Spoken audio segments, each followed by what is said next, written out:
हो गया? कर पॉज, ये स्टॉप, माइंड फिजिक्स का रिकॉर्ड। चलो बेटा, आज का टॉपिक लिखो आप, orbital velocity of a satellite. Orbital velocity of a satellite. After we are done with the escape velocity, now our next topic is, पहले हमने कल क्या किया? नहीं, कल हमने कुछ किया क्या? कल हमने escape velocity पढ़ा। आज हम कौन सा velocity पढ़ेंगे? orbital velocity। डॉक्टर, आज हम पढ़ेंगे बेटे orbital velocity of a satellite। तो सबसे पहली बात यह है, आप लोगों को पता होना चाहिए कि सैटेलाइट क्या होता है। जरा बताओ क्या होता है? What's a satellite? और किस चीज को बोलते हैं इससे सैटेलाइट का पार्ट? चलो, anything that revolves around the earth in an orbit, उसको बोलते हैं सैटेलाइट का पार्ट।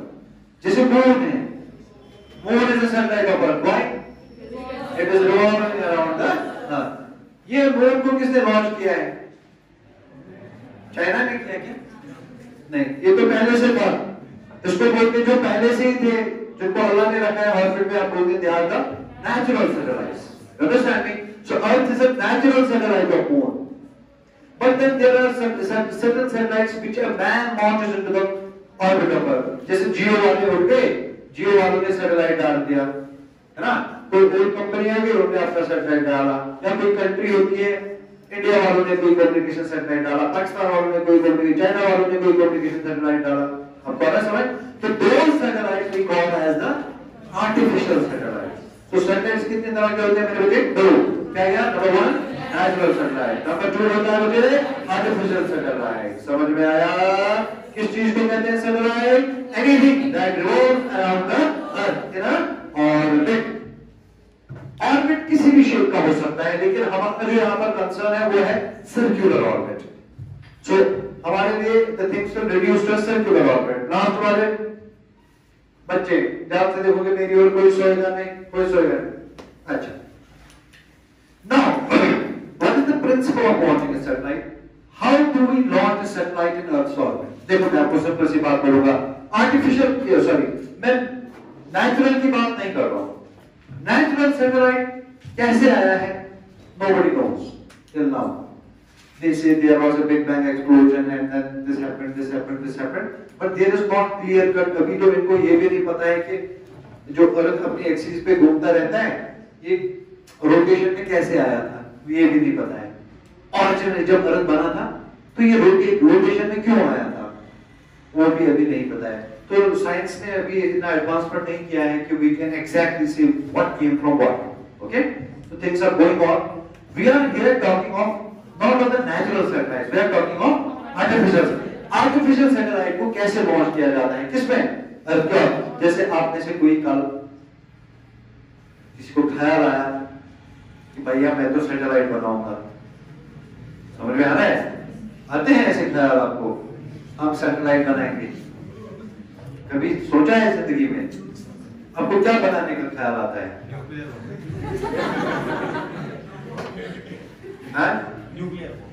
न्यूक्लियर। कोई बात नहीं, वो अच्छी बात है, ऐसे ख्याल आते हैं आपको।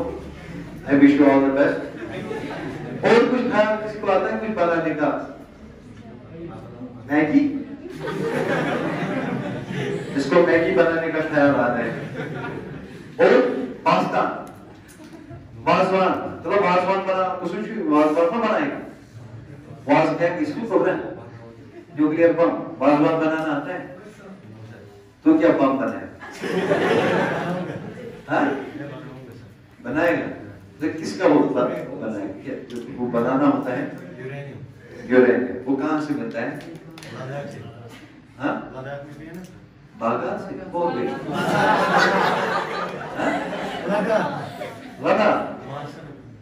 लद्दाख में यूरेनियम होता है क्या? हाँ सर, मैं सोचा आप बोल रहे हो बागान से बनता है। ऐसे ही हमें एक बार हमारे टीचर ने सवाल पूछा, हम तब छोटे थे, क्लास। हमारे टीचर ने वो इसी फॉर्चुनेटली हम इसी टॉपिक पे बात कर रहे थे, एटम बम। तो वो बोल रहे थे एटम बम में ऐसे यूरेनियम होता है, वो होता है, ये होता है। तो सर ने बोला कि जो सारा बम होता है ये एक ही इक्वेशन पे काम करता है। हमने बोला कौन सा, बस ये E is equal to mc, हाँ बोला कि this is the equation that governs, इसी पे पंप इसी से बनता है। अब उसने लेमैन ऐसे मतलब बोला कि असल में उसका मतलब कुछ और था, लेकिन हम बच्चे थे, हमने कुछ और समझा। उसने बोला ये इक्वेशन से पंप बनता है। क्या बोला? ये इक्वेशन से पंप बनता है। E is equal to mc square. मैं छोटा था और हमारा उर्दू जमाने में नेट भी नहीं होता था, नेट पे जाते गूगल करते कि ये क्या बोला सर ने, मुझको कि इक्वेशन में ही कुछ है। मैं घर गया, छत पे चढ़ा मैं वो जागो सुना संजागो मसाला खाना वही में जागो तो बस अंदर की लिखी ये जुगड़ कोई नहीं। इतना हमारा जब छोटे थे तो बैकवर्ड होते थे हम। मैंने जागो लाया, उसको अंदर से लिखा E is equal to MC square. Patronus Marches Mars, Patronus Fluid। What is the house? मैं सोचा ये भी मतलब टीचर पे इतना भरोसा था कि मार्चेस अंदर जलाऊंगा तो सच में कुछ फटना नहीं चाहिए। मैंने अंदर मार्चेस रखा, Patronus Fluid, Patronus Mars, वस्तु जाओ। बचपन भी देखते ये कब फटेगा, क्योंकि सबने बोला इसी से बम बनता है। मुझे लगा ये लिखेंगे तो कहीं पे भी बम बनेगा। फिर मैं सर के पास गया था, मैं बोला सर आपने बोला था कि ये इक्वेशन से बम बनता है, मैंने घर में लिखा, मार्चेस भी डाला, कुछ हुआ ही नहीं। वो बेचारा हंसने लगा, बोला कि यार लिखने से थोड़ी ना बम बनता है। इसी तरह आपने बोला कुछ, आप भी कुछ ऐसा ही करोगे फिर, है ना? अच्छा चलो हो गया। हम कहाँ थे? तो मैं आपको ये I want to just make you people understand how a satellite is launched. Although I will not be going much into the technicalities of it, I am going into the physics of it. जो physics है, what is the required physics? जो physics आपको चाहिए। Technically इसके लिए क्या क्या चीजें जरूरत होती है, आपको कहाँ जाना पड़ेगा, रॉकेट है, वो है, बहुत सारी चीजें इसमें। टेक्निकलिटीज में हमें नहीं जाना है, हमें इसकी फिजिक्स में जाना है। फिजिक्स क्या है ध्यान से देखो बेटे।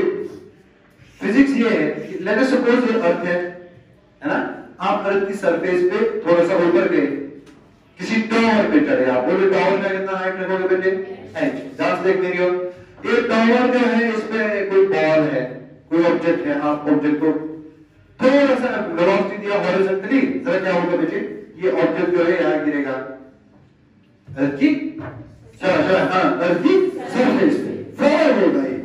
ये ऑब्जेक्ट जो है, ये ऑब्जेक्ट फॉल होगा under the effect of gravity and it will hit the surface of earth. Okay, फिर आपने थोड़ा सा और वेलोसिटी दिया, थोड़ा सा ज्यादा दिया इस बार, तो क्या होगा जरा बताओ? चला है particle, it will again fall under the effect of gravity, but this time it will fall on the surface a bit far, थोड़ा सा दूर।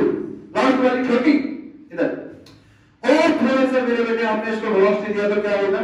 और थोड़ा सा दूर जाकर के अर्थ की सरफेस पे गिरेगा। फिर और थोड़ा सा वेलोसिटी दोगे तो और थोड़ा सा दूर इधर गिरेगा। फिर और थोड़ा सा वेलोसिटी दोगे ज्यादा, क्या होगा? ऐसे ऑर्बिट पे जाएगा, गिरेगा नहीं अर्थ की सरफेस पे। यहां तक हमें वेलोसिटी दिया तो अर्थ की सरफेस को टच किया, फिर और थोड़ा सा वेलोसिटी दिया, it goes into the orbit. इसको फेनमैन कहता है। अभी भी ये फॉर्म हो रहा है, नहीं आप लोगों को सुनो, ये अभी भी फॉर्म हो रहा है सैटेलाइट। जैसे यहाँ पे फॉर्म हो रहा था ना, यहाँ पे फॉर्म हो रहा था अंडर द इफेक्ट ऑफ, बात कर रहा है, यहाँ पे फॉर्म हो रहा था under the effect of gravity, यहाँ पे फॉर्म हो रहा था under the effect of gravity, यहाँ पे फॉर्म हो रहा है अंडर द इफेक्ट ऑफ, यहाँ पे फॉर्म हो रहा है अंडर द इफेक्ट ऑफ, यहाँ पे फॉर्म हो रहा है अंडर द इफेक्ट ऑफ, यहाँ पे भी फॉर्म हो रहा है under the effect of gravity. So it is actually a falling satellite, but Feynman says it falls but never falls. जरा बताओ इसका मतलब क्या है? It falls but never. Actually, it is falling under the effect of gravity, but it is not touching the Earth's surface. हाँ, ये orbit में जाता है. It is going around curvature. नहीं आ रहा है। It is the curvature of Earth actually that holds the satellite into the orbit.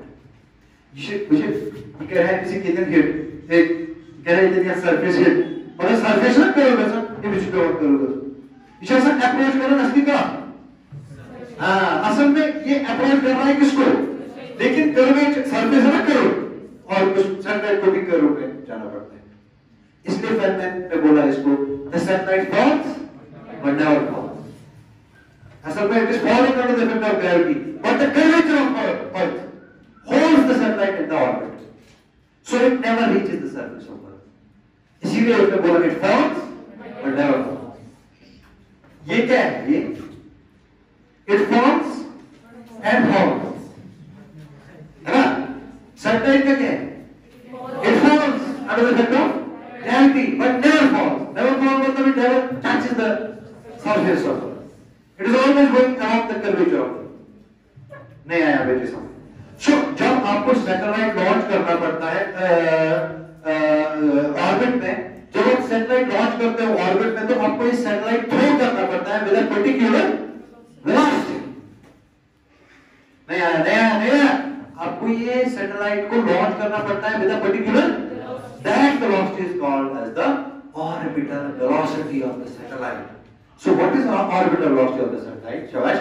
It is that minimum velocity which is imparted to a satellite so that it goes in an orbit around the Earth. अरे समझ में आया ना? अरे दिमाग में गया ना? अब ये सैटेलाइट को असल में कैसे लॉन्च करते हैं? असल में हम ऐसा कुछ नहीं करते। हम किसी टावर पे चढ़ के सैटेलाइट खालो नाकस पाक सब आया मन करो पर ऐसा कुछ नहीं है। इसके लिए हमें रॉकेट की जरूरत पड़ती है।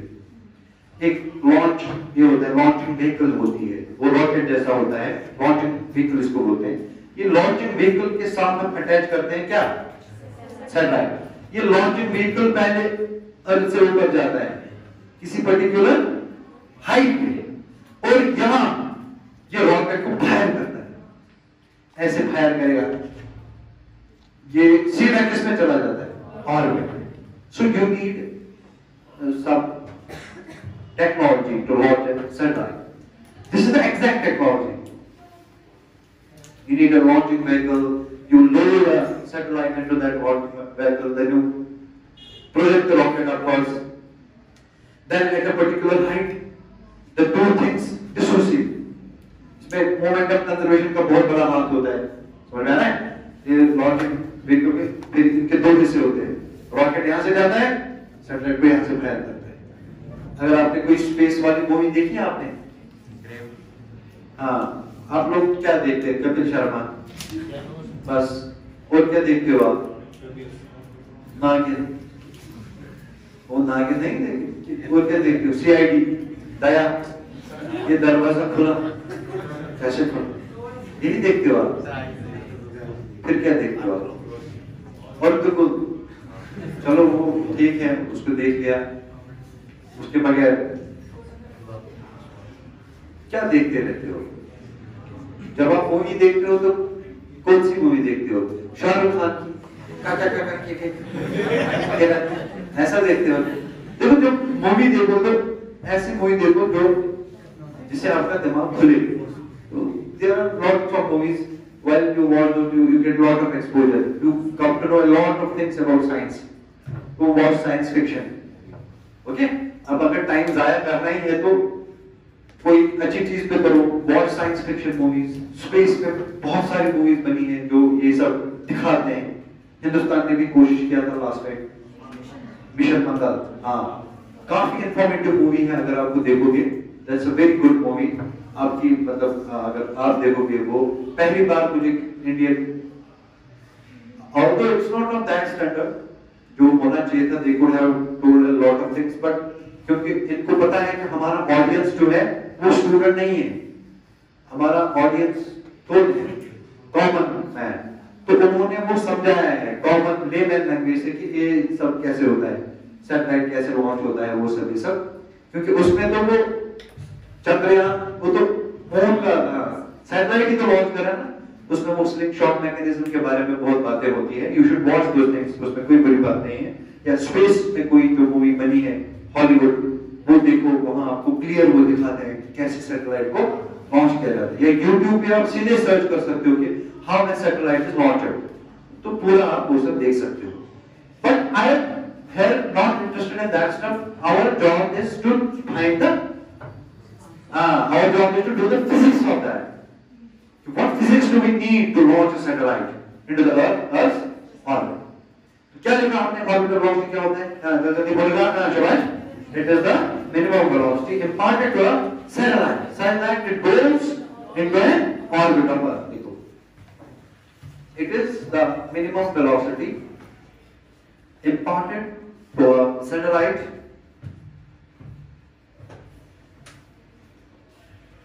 It is the minimum velocity imparted to a satellite such that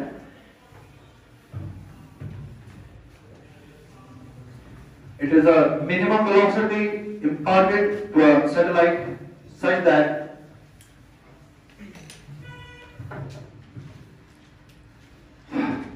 it is the minimum velocity imparted to a satellite such that it goes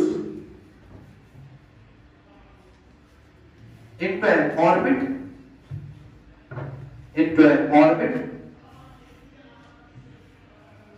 around Earth.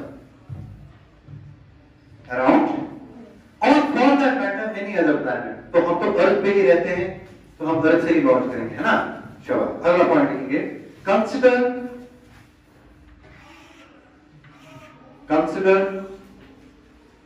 a satellite of mass m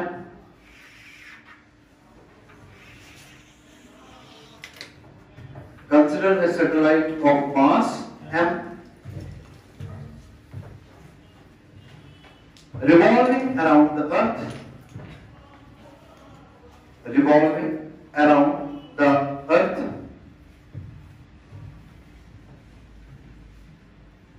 with a velocity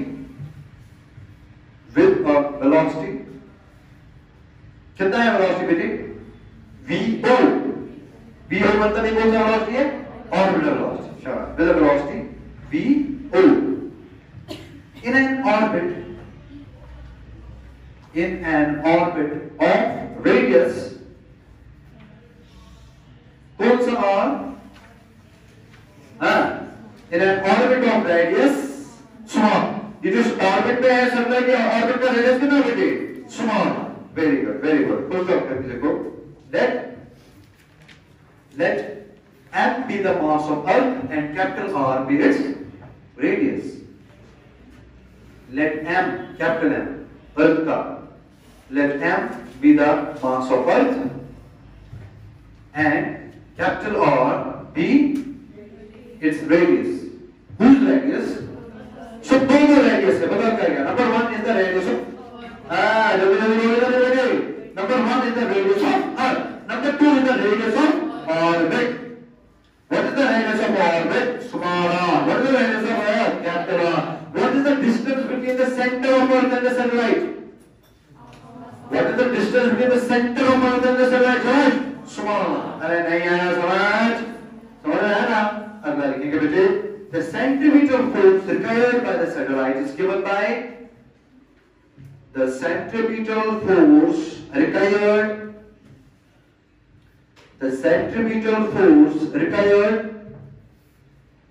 by the satellite is given by. बताओ centripetal force इस satellite को कितना चाहिए? जरा centripetal force का equation बताओ. मैंने ही बोला है m v square divided by r. नहीं आया समझ. Centripetal force is given by Shabash. What is the mass of the satellite? M. What is the velocity of the satellite? V naught square divided by r. Equation number 1. The centripetal force required by the satellite is m v naught square divided by r. Very good. अगला point लिखेंगे बेटे. The centripetal force is provided by the centripetal force is provided by the centripetal force is provided by the इस satellite को orbit में रहने के लिए कितना सेंट्रीपिटल फोर्स चाहिए? Charge m v naught square divided by ये देगा कौन? Gravitational force. वही हम लिख रहे हैं. The centripetal force is provided by the gravitational force acting on the satellite. The centripetal force is provided by the gravitational force acting on the satellite.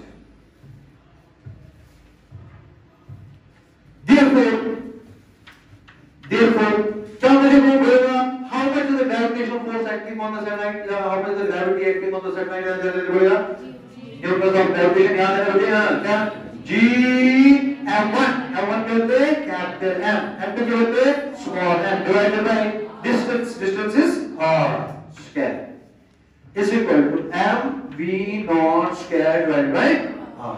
Very good. बहुत अच्छी बात. So it is G mm divided by r square is equal to m v naught square divided by r. ये बात आपने बिल्कुल सही बात बोली, मैं बहुत खुश हुआ. स्क्वायर और r होगा कैंसिल, m और m होगा, बताओ m और m कैंसिल होने का मतलब the orbital velocity also will not depend upon the mass of the satellite. Very brilliant. So it implies v naught square is equal to gm by r. That means v naught is equal to under root of gm divided by ये है orbital velocity का expression. What is our radius of the orbit? So अगर आपको radius of the orbit पता है, आपको पता चलेगा कि इस ऑर्बिट में डालने के लिए सैटेलाइट को कितना वेलोसिटी देना पड़ेगा. जी का वैल्यू पता है ना, मास ऑफ अर्थ हमें पता है ना, स्मॉल आर भी हमें पता है ना. अगर आपको मैं बोलूंगा कि एक सैटेलाइट है, इसको लॉन्च करो in an orbit of radius 1000 kilometre, 10,000 kilometre. मैं बोल रहा हूं कि भैया ये देखो मैंने सैटेलाइट बनाया है, जाके इसको लॉन्च करो. आप बोलोगे सर किस ऑर्बिट में, कितना ऑर्बिट का कितना रेडियस होना चाहिए? मैं बोलूंगा ऑर्बिट में रेडियस होना चाहिए 10,000 kilometre. Okay, no problem, you use the formula v naught is equal to under root of gm by. इससे आपको पता चलेगा कि जब रॉकेट इसको फायर करेगा किस स्पीड से करना चाहिए, तो सैटेलाइट में चला जाएगा. So that is the physics of the thing. बाद में इसका टेक्निकल इशू है, वो आप अगर आप साइंटिस्ट हो, आप पर्टिकुलरली है ना, वो आप बनाते हो घर में, कैसे बनाओगे आप. तो v naught is equal to under root of gm by r. अगला देखो बच्चे, v naught is equal to under root of gm divided by, देखो जो स्मॉल r है ना, स्मॉल r क्या है? Distance between the centre of the earth and the sun. क्या मैं इधर से इधर तक मैं मान सकता हूं h? तो वन h क्या वो height of the satellite from the, क्या मैं लिख सकता हूं small r equal to capital R plus h? नहीं आया. तो इधर लिख सकते हैं बेटे capital R plus small r के बदले हम कैपिटल R प्लस h भी लिख सकते हैं, कोई बुरी बात नहीं है. आपको मैं बोलूंगा भैया सैटेलाइट लॉन्च करना है at a height of 36,000 kilometres from earth surface. Satellite launch करना है at a height of 36,000 kilometres from the earth surface. अब कोई वक्त नहीं, हम आपको बताएंगे कि किस वेलोसिटी से लॉन्च करना पड़ेगा. ये आप h का वैल्यू डालोगे 36,000 किलोमीटर, आपको मिलेगा कि किस वेलोसिटी से लॉन्च करोगे. समझ में आ रहा है? बाद में इसको रॉकेट में भरोगे और वहां चीजें आप अरेंज करोगे सच दैट जब ये फायर होगा तो ये उसी वेलोसिटी से फायर होगा, ऑटोमेटिकली ऑर्बिट में चला जाएगा. Apparently seems to be very simple, but it is simple. The physics of the things is very simple. बाद में इसके लिए आपको टेक्नोलॉजी डेवलप करनी पड़ती है, वो ऑलरेडी दुनिया में है, तो उसको आप देख सकते हो कि how they exactly, if you want to see how they do it, you can watch this on YouTube also. समझ में आ रहा है? Thank you so much. This was all about the orbital velocity of a satellite, how to launch a satellite, with the importance of orbital velocity. In today's lecture, tomorrow's lecture, we are going to discuss about weightlessness and Kepler's laws. That will be the last lecture of gravitation, so we'll close it down tomorrow, inshallah. लेकिन आपके लिए एक homework है, इसको लिखो. कल मैं आप लोगों को जो है पूछूंगा इसके बारे में. Homework is geostationary satellites. Jio JNIO नहीं है, ये जियो वालों का नहीं है, GEO, Jio stationery Satellites. Geostationary satellites. That's your topic. And its properties. Geostationary satellites and their properties. ये आप लोगों का छोटा सा क्वेश्चन है, थ्योरी बेस्ड क्वेश्चन है। इसमें कुछ 7-8 प्रॉपर्टीज है, वो आप घर में जाकर के पढ़ोगे, नोटबुक के साथ में जॉट इट डाउन। ओके, कल मैं जियोस्टेशनरी सैटेलाइट्स के बारे में पूछूंगा। जिसको आएगा वो ठीक है, जिसको नहीं आएगा वो भी ठीक।